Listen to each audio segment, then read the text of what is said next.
thank you for being here. Yeah. We are talking about some finance stuff, but some spiritual stuff. And it's all about the capital campaign, which has started underway, sort of behind the scenes a little bit in preparation, but we are getting ready to go. So, Pastor Adam is going to tell us a little bit about the theme. Yeah, so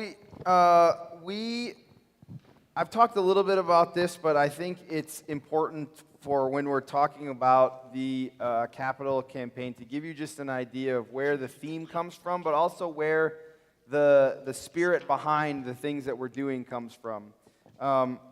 Our staff and some of our committees, specifically council and some of our finance committee and foundation team, were in the fall or late summer went through a book called When Church Stops Working by Andy Root and Blair Bertrand.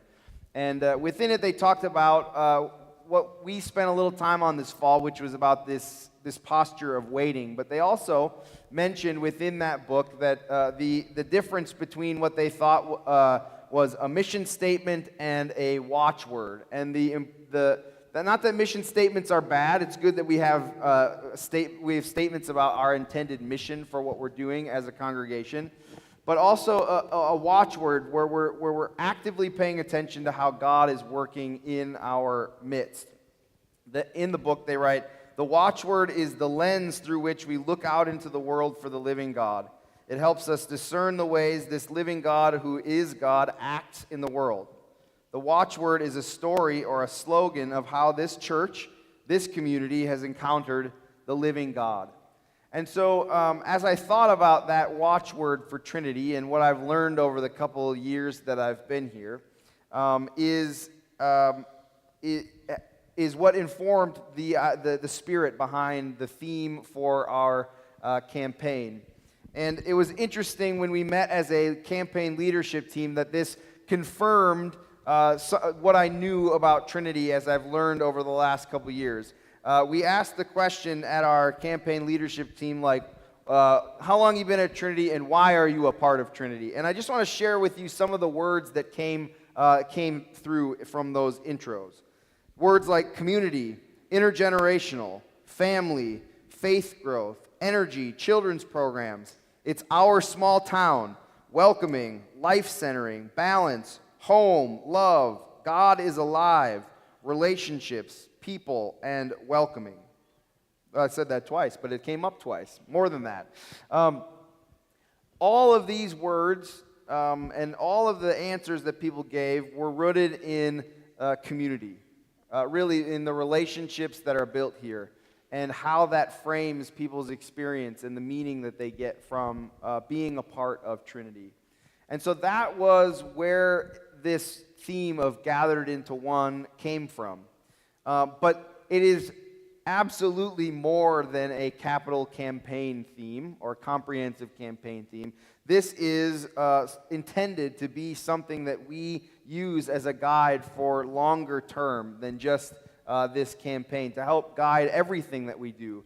This external thing that God is doing by gathering us into one and then forming this really meaningful community here.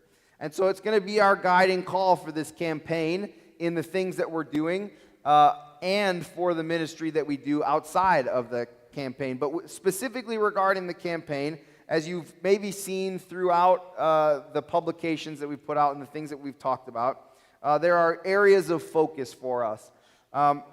One being the maintaining of our space, but this is maintaining this space and place for us to gather as a community. When we talk about the mortgage, we're thinking about our community now, and we're thinking about our community into the future. When we're talking about enhancing space, we're talking about new ways for community to gather. And when we are talking about growing our partnerships and our relationships with people outside of this place, we're talking about our larger community, local and a little bit further out, how we serve our community and build a larger neighborhood. And so you can see how the things that we are doing as part of this campaign aren't just things that a couple of us have decided, or things that we're just trying to do just because. They are rooted in this spirit of Trinity that is God gathering us into one, and this community that forms our relationships. And before I pass it off, I want to just share with you that this message is starting to resonate with folks, and it will continue to go this way, but I just wanted to share some exciting news with you, because as we've talked about this with folks leading up to now, and even before we've launched this whole thing to the entire congregation, we've already received some lead gifts of people who were ready to go right away. And so in total, this is singular gifts, but also recurring gifts throughout the 3 years of the campaign. We have already received $71,000 going towards this campaign already. And that's before we've even done hardly anything for promotion to the congregation and bringing people into this thing. So that's just really, really exciting news. I wanted to give you that news because it's so good, and we'll continue to share those good news moments throughout this. But I'm just really excited for what this means for Trinity and what it means for our future as we are gathered into one as a congregation. So. Thank you. Well, and also, we have not done a capital campaign since 2014. And so, you will hear many churches, they just go from one to the other. We feel good about the timing of this. And here to talk to up here are Bob and Kathy Thunheim and Gavin Tempero are our chairs of the campaign. And Kathy and Gavin are going to share why they said yes to this job, because it's actually a pretty big job. Well, Jerry, thank you very much. I'm going to summarize the reason why I said yes into 3 words: programs, people, and purpose. I'm a teacher. I have to have it right? You don't have to do that, right? In 2008 and 2014, I really saw how the people of Trinity stepped up. And we have just amazing servant leadership here at our congregation. And it was 60,000 last week, and now it's 71,000. I mean, I'm just continually impressed with how very busy people here are able to put Trinity first in their lives and give of their time, talent, and treasure. And so I just we feel really honored to be a part of this. And so many programs have emerged as a result. We've been able to go to El Salvador 3 times and serve there. And oh my goodness, with our kids, we went to Tacoma. And I went to Tacoma, Trinidad, New Orleans, and watched how my high school kids really grew in their faith. And I remember when we talked about putting the window here, and not everybody was happy about it. And now how fantastic it is to look out right into nature when we were. So just so many great things have happened. Second, the people, I guess I already talked about people and programs, you get it. The third one, though, is purpose. For me, I think being a part of this campaign gives me an opportunity to serve God using the gifts and skills and talents He's given me to hopefully glorify God even more than now. God is alive at Trinity. I feel it every Sunday morning. I felt it again today. And so hopefully we can just inspire more people here with His Spirit. So thank you. Yeah, that's not really fun to follow. Mine was much more, I said yes, partially because you ask my wife, I'm really bad at saying no to things. And I've got a soft spot for Pastor Adam that kind of biased. I kind of like the guy, so he's going to ask. Yep, I'll be on another committee, sure. Okay, sounds good. But also, as I thought more about it, it's the opportunities that I've had being here at Trinity that it hit me this morning. That I went to the ELCA youth gathering and saw Desmond Tutu speak. What? That's amazing. I got to do that. Thinking, standing here now, the number of times that I've played volleyball on the courts here, that my grandma, my daughter's great grandma, is buried, or is back here in the gardens, my Eagle Scout project is underneath the gym somewhere is the fire pit, and I think some of the benches and tables still exist outside there. So it's the thinking of everything that I did here and how much I grew in elementary school, middle school, and high school in times that are very forming of a small person and helping me become who I am now, thinking what can I do to try to set my little ones up for the best that we can. So what can I do to help contribute and keep that going, and hopefully they get some awesome memories as well and growth. So for me, a big part of it was, yeah, just the youth and the people and who else we can help and bring in. Great. Well, Bob is going to share a little bit more about the components of the campaign. Yes, good morning. I'm going to echo my two co-chairs' sentiments. It's a real privilege to be leading this. Trinity means so much to us, and this is a way to hopefully give back and to ensure that that Trinity, we continue to thrive as we go forward. There's a lot of challenges facing churches these days, and I see us overcoming them here at Trinity, and it's really again a privilege to help us thrive into the future. I loved what Addie had to say today about home ownership is you go in, you buy this house, and all of a sudden there's lots of things to take care of. There's a mortgage to pay. There's a lot of unsexy things about home ownership, and basically what we're talking about here is taking care of our home at Trinity.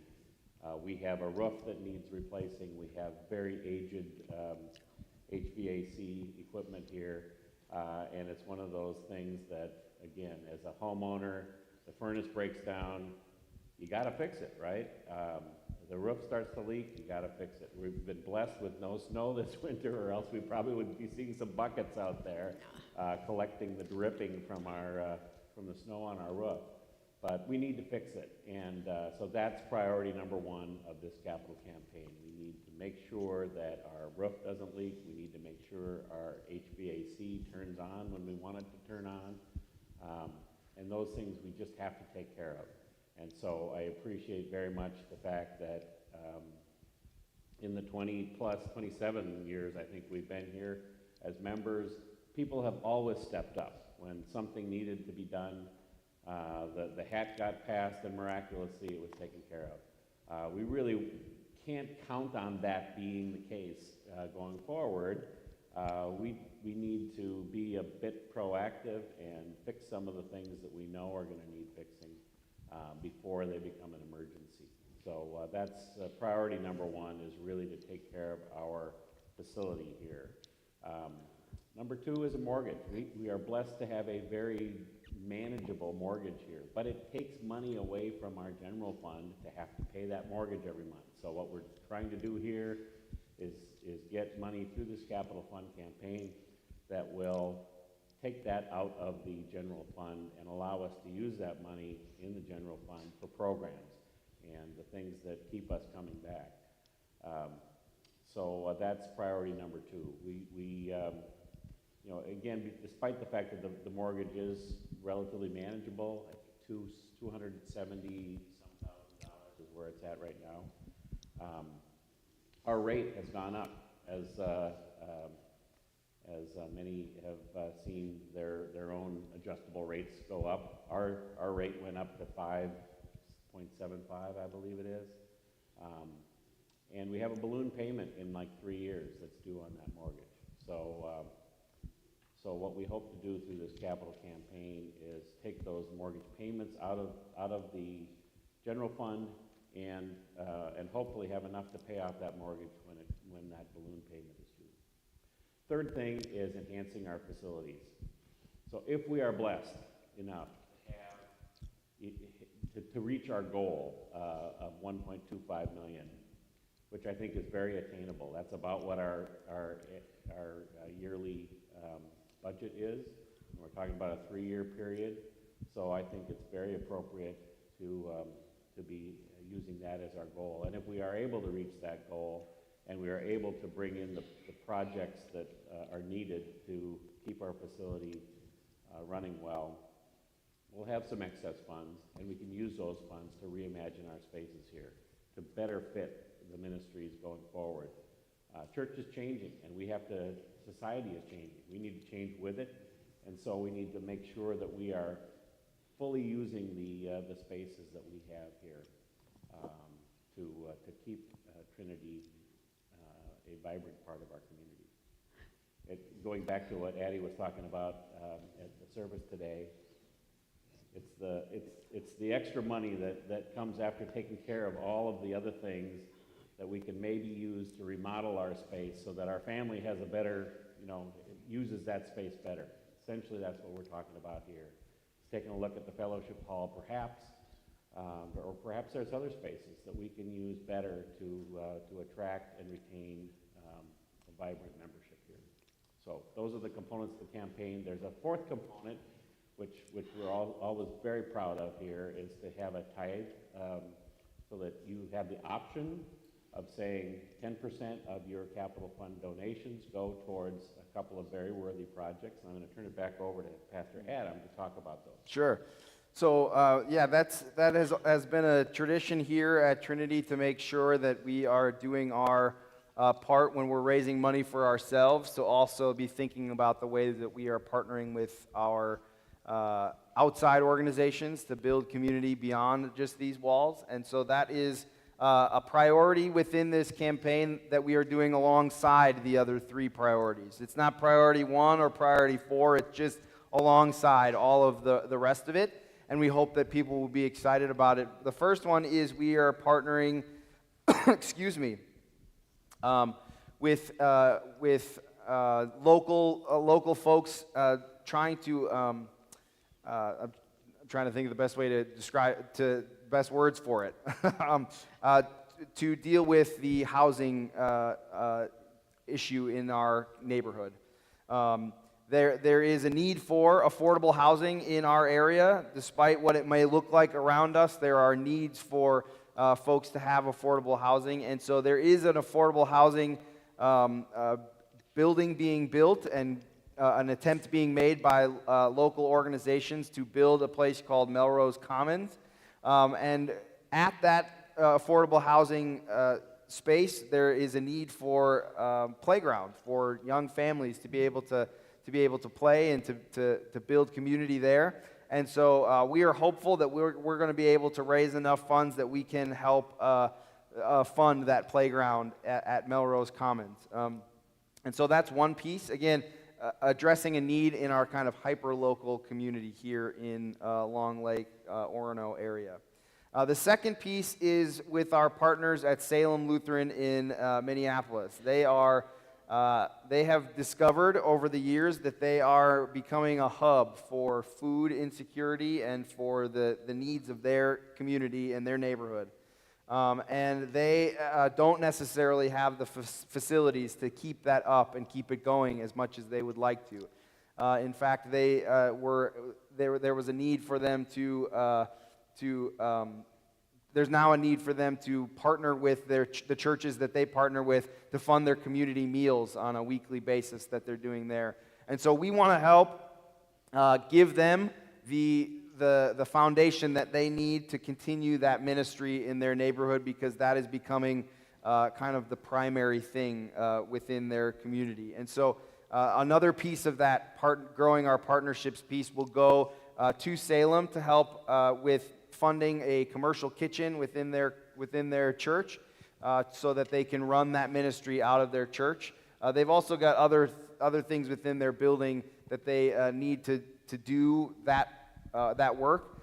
One kind of fun piece of that is that in those conversations we have connected them with Adam Holmes, who runs a construction company that works specifically with churches. And so he has been having conversations with Pastor Eric at Salem.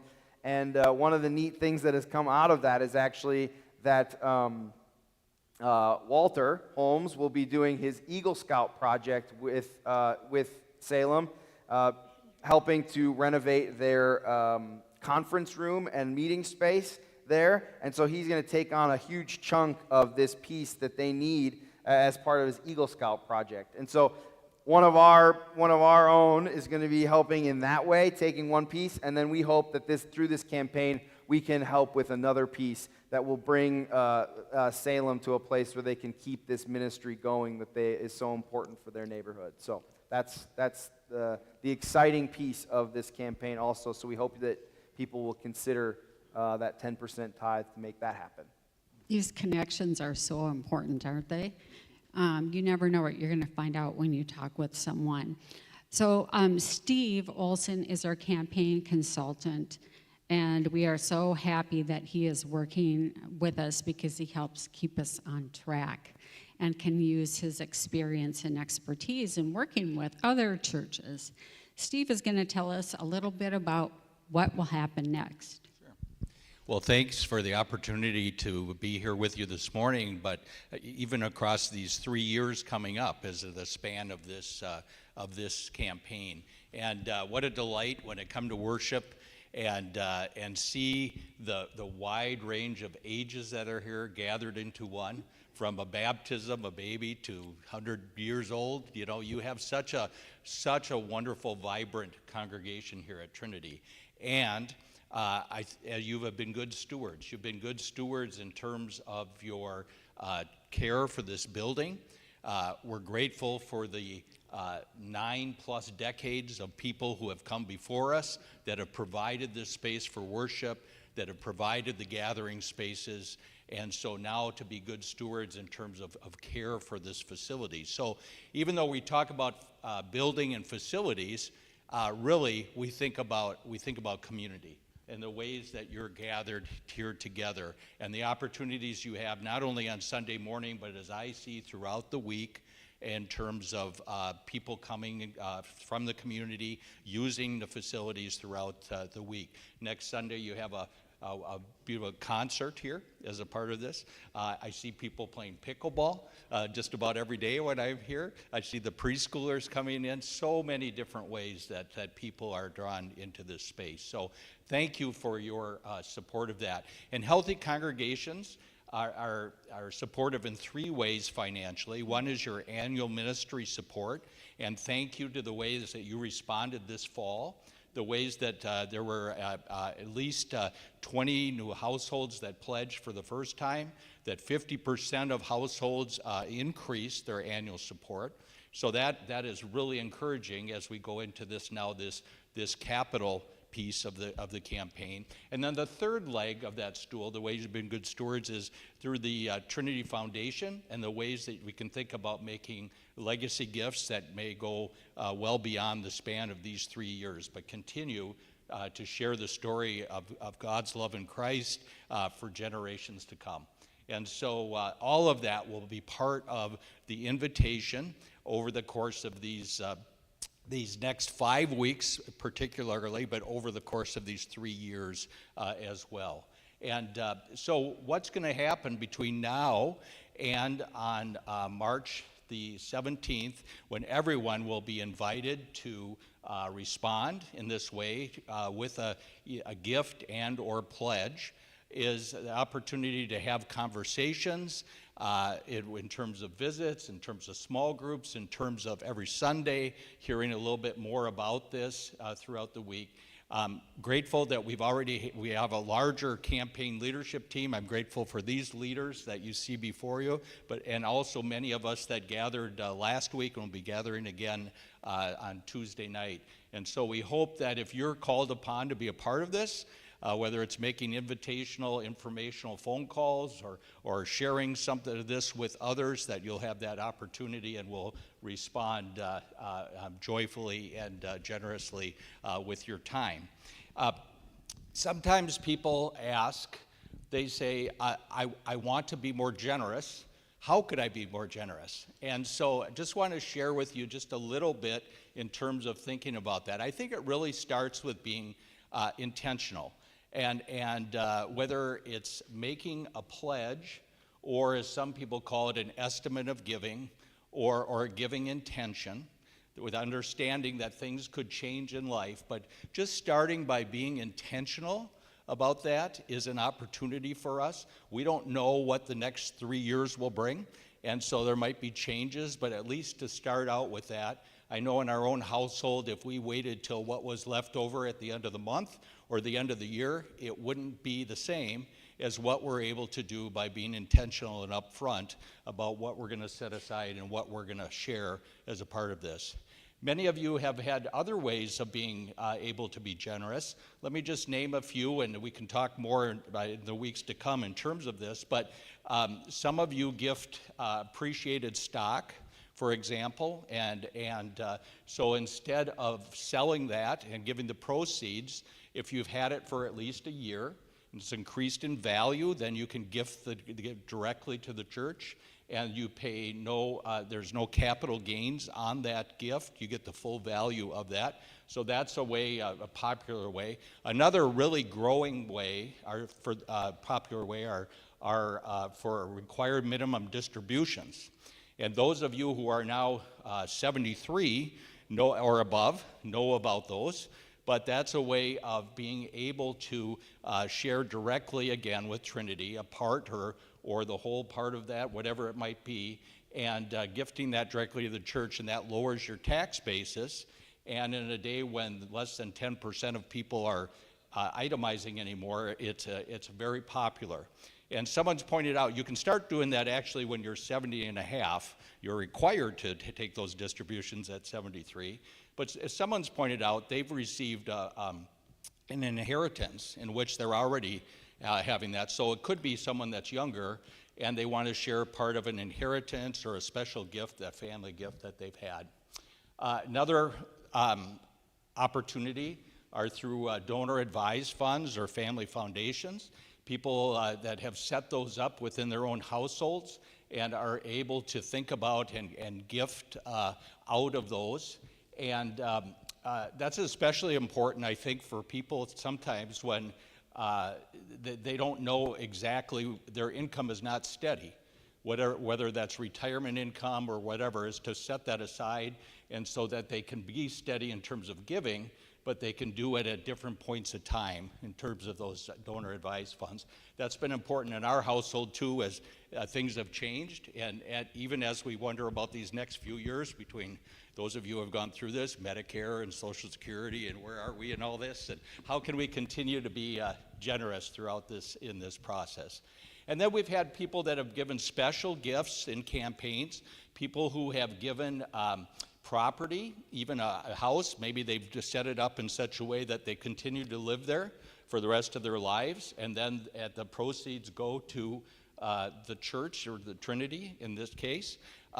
We've had people that have set it up in terms of thinking about in their wills, that have shared that, a percentage, for example. So many different ways of thinking about how we might be generous, how we could be supportive, depending on our circumstances. So invite you to think about those things, and as over the course of these next 5 weeks, as you plan this, as you think about this, as you talk to loved ones and maybe advisors, whatever the case might be, as you pray about what your gift might be, and then what we want to do, culminating, is invite everyone to respond as they're able, with joy and generosity. We can't all give the same, but we can all together join in this in terms of sharing this. So thank you for the opportunity to be working with you.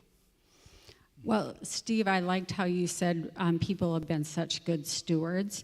I mean, with my past job in supporting Elizabeth, I know that it's our boiler's 64th anniversary. And so that is a lot of years in operation. And that heats our sanctuary, the music room, fellowship hall downstairs. It's probably oversized for our facility, and it's now showing some signs of wear. We have 32-year-old air conditioning for the sanctuary that, you know, now the refrigerant's outdated. It's not looking too good. So there are definitely some needs. We have lighting for the sanctuary. We were trying to replace some lamps recently, and we couldn't, the lift wouldn't even reach all the way up to it, or wouldn't extend, and the light bulbs, they're all different. If you looked up in the lights, they're different. One looks like a headlight, you know, others are, yeah, so it's getting to the point where, you know, it's hard to keep being good stewards when you can't reach it, you can't make it work, and so that just puts a little face to some of the HVAC stuff. I know people have mentioned, what's security? Why would we need security? Well, we have a lot of people coming in and out of the building with activities. We are still on a key system, which, you know, a public building like this, it's not very safe. Well, is so-and-so going to be there? Well, they can come in. You know, the programs now are people can code in. You can let them in with a special code, or maybe a group has another special code. Our security or surveillance cameras that we feel we need, especially in the parking lot and inside, they are, you know, at the end of their age. Their, you know, platform isn't even supported anymore. So these needs are very real, and I do thank the people who have come before, because they have done such a good job to take care of it. I wonder if you have questions. Well, the next big thing that's coming up is March 3rd. And you will see, we'll have a sign up, and it'll also be in the Tuesday email for a brunch. A brunch in the Great Hall. It will be a lovely brunch. We won't bore you with campaign information, but it will be an opportunity to pick up your information. And we just hope that you will share the news about this campaign. And, you know, an important part of it is sharing and getting people excited for it. There's a lot of excitement in the leadership group and the people that they have recruited. There really is. It's very positive. And so we just hope that you will share that. We are so thankful that you came and listened, and we hope to continue this journey the next 3 years. Thank you.